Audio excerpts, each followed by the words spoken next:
Counting some stats from the first 10 GT3 seasons of Zealous Racing League, the cars in the championship results show the curse of the Lamborghini, as it got no race wins, and the Nissan also got no race wins, although we have seen both cars on the podium. The most successful has been Honda, with 32 race wins, and Bentley having the second most at 25 wins. Despite being based in North America, countries from a wide range of time zones have been represented by a number of flags in the championship results, including several European drivers.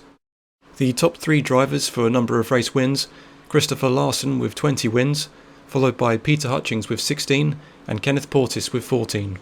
In total there were 8 drivers with more than 3 race wins.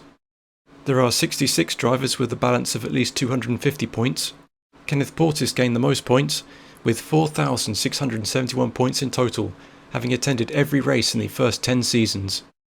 His racing record shows that Season 3 had the most races, with 20 races held that season, and it resulted in the biggest points gap between the champion and the runner-up, with a points gap of 179 points.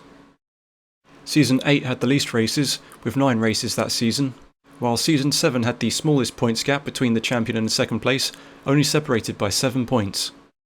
Visualising the results of the final 2 races of Season 3, which were held at Suzuka, you can see Hutchings with the speed and consistency to finish over 10 seconds ahead of the pack on both races.